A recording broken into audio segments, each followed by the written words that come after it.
It is raining outside and the rain pipe is right next to my room, so if you hear any kind of watery noises, it's because of that. Anyways, hi, haven't seen you in a while, and yeah, in 2025 I tried to do something new. I don't know if this is going to be a monthly thing or not, but I want to try myself in doing some sort of video review kind of thing. And yeah, in this case, I am trying to do a monthly wrap up about the things which I've read in that particular month. And now it's January, or well, it's the end of January, and I've read 8 titles, and I kind of try to just get my thoughts out because writing reviews is one thing. Sometimes I don't know what to write actually because some books just felt like the usual way they would. Like it was a nice adventure, but nothing more of substance to it. So the books are not in a particular order. So let's just start with Round Words by Emily Lloyd-Jones. Okay, how do I put this? So this is a book I've started quite some years ago, and because it's been quite a long while, I just breezed through the pages where I stopped and continued from there on, and finally finished it. I think it is one of the first books which I had soft DNF'd but finished. And well, it is a I think like the fantasy aspect is set, or better said, inspired, I think, Welsh mythology, but I can be totally off. I just think about how certain things were described and written. Anyways, the book was pretty nice. It's an interesting fantasy adventure with different people. There's a little bit of queerness to it. There's even a corgi involved, which was incredible. I love an animal companion in a book, and that was definitely something which just it was a nice highlight. I'm giving that. It is a standalone, and the book, I think it ends on a nice note without trying to spoil anything. Another thing which was pretty nice was that the pace was, I think, more on the faster end. So you found yourself actually just reading and breezing through the story because it just keeps going and going and going and going, and you're just like following people on their adventure. And sometimes it gave me a tiny bit of D&D campaign vibe because of its chaotic nature a little bit, and the way the people bicker with one another. And maybe it's also me missing D&D. Like I miss playing D&D with my friends, so maybe that was me a little bit projecting into it. But yeah, overall I gave it a 4-star rating because the book was pretty good. I just think I would have been a little bit more involved if I was in a more adventurous mood. I'm still trying to figure out what my reading mood is currently. I know it is fantasy, so the pick was not wrong, but I don't know if I was up for a big adventure kind of thing, if this makes sense. Next in line is Vale, Volume 1 and Volume 2, both were NetGalley arcs. Honestly, it is a nice collection of how two people just kind of met and develop a friendship, and something which is lingering between friendship and a little bit of romance. Like, it is this kind of dear closeness, but it is not going too far into the romance, so you can't really say it is that kind of relationship between them. It's still somewhat on a friendship term, but also somewhat not, because they just grow closer to another. And in general, I really liked it. It's sweet. It was rather quick to get through, and I'm really looking forward to how the entire story is developing over time. Kotteri, I think you were doing a great job on that. At least it had me enticed. So I'm doing a review on it as the duology series, and not necessarily book 1 and 2 at itself. At least I tried. The series, which I finished, started and finished this year already, to the beginning of the year, was the Shepherd King duology by Rachel Gillig. It is, honestly, I think it was very atmospheric, because it does have its darker, mysterious kind of vibes, and some people could criticize it because it just mist, fog, dark forest, a dangerous forest. But personally, I still think this is some sort of capturing a dark atmosphere pretty well, at least for the world setting it has. Of course, it could have been a little bit darker, but I consider this series more on a YA leaning. Yeah, it's more YA leaning, and hence I guess it is still kind of fitting. I really like the cast. Mostly I liked Raven and Ellen, and also the Nightmare. I really liked the Nightmare and Jaspier, the sister of Raven. I think they were my favorites, actually. The rest, and that includes the main character, were okay. It's not like I felt super deeply attached to them as characters, but yeah, I think also the villain was written quite well, because you just saw his super dark,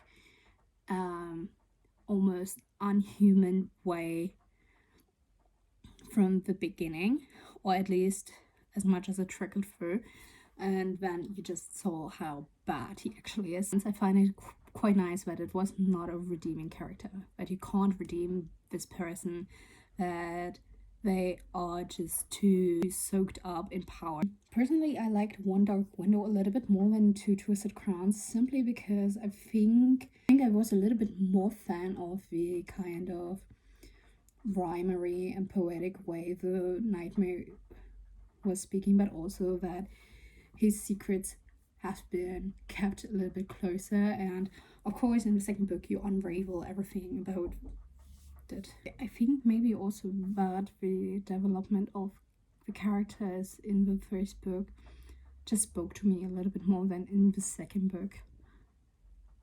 I don't know, I can't really describe why I liked the first book a little bit more. Maybe because also in book 2 things came to an end. I don't know, maybe there could have been something which pushed it a little bit more, but I think like the series ending on 2 books is pretty nice. It's not too long, it's not too short. I think as a conclusion, it was well done. So something which I had started last year, which was also a NetGalley arc, and I think it is coming out this year, is The Haunting Between Us by Paul Michael Winters. It's a queer kind of urban fantasy, kind of more like YA horror, and my gosh, I loved it. It's a 4.5 star ratings to get the rating out of the way. I think the queer, like the way people just are described and how they understand their own queerness has been done well. It's not like the people are just like finding out, okay, I'm queer, I am going under this label, or this label describes me best, but they are just that. For once, it's not too much of exploring in their own sexuality or romantic interests. It's more like finding out, okay, why am I a little bit not a little bit, but why am I traumatized? Why does the scary thing, which is actually scary, scare me so much? And how can we fight against, or not really fight, but how can we heal from the past damage which has been done to us, and find a more healthy way of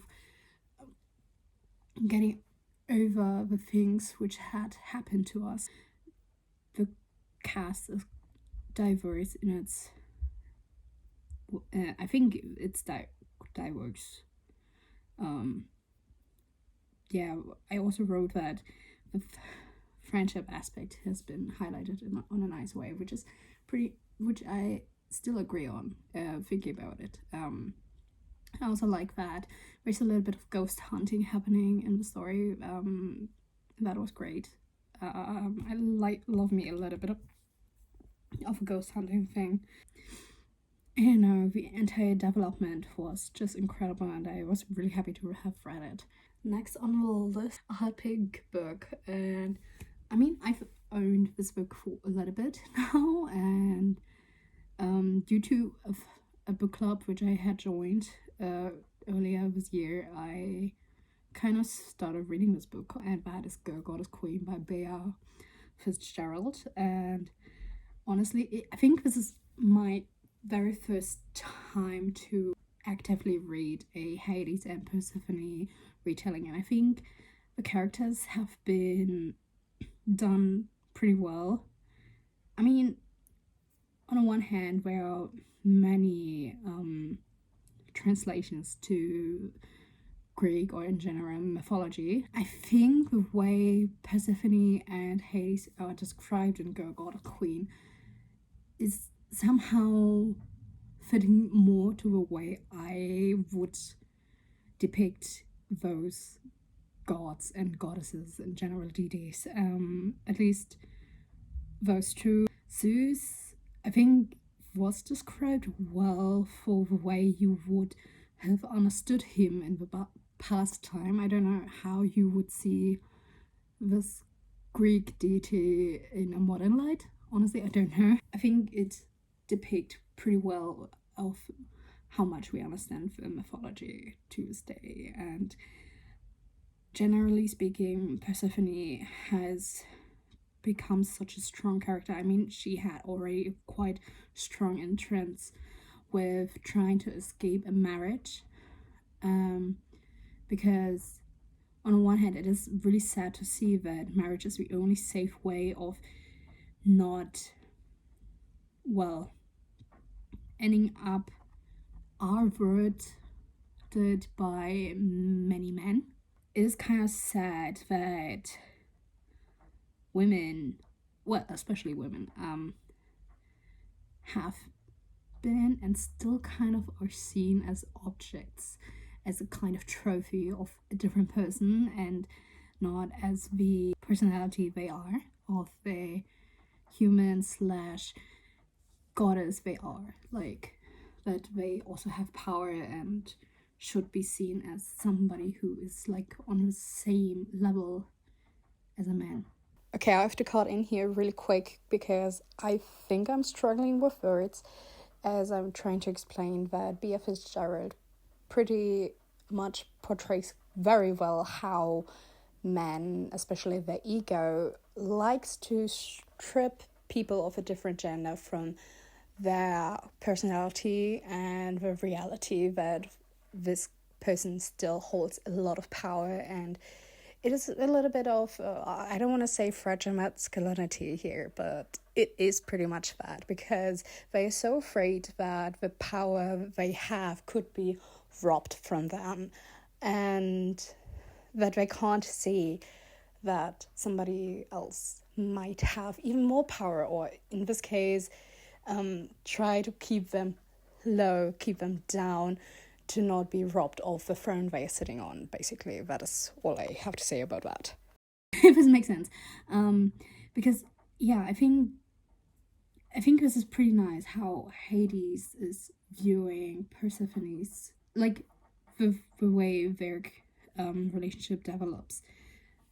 But he is somebody who sees her as someone of the same strength, same level, maybe even stronger than him. I really like this. It's a 4.5, and honestly, yeah, Persephone is such a kick-ass character, and I just, oh gosh, I I've been thinking about this book for a little while.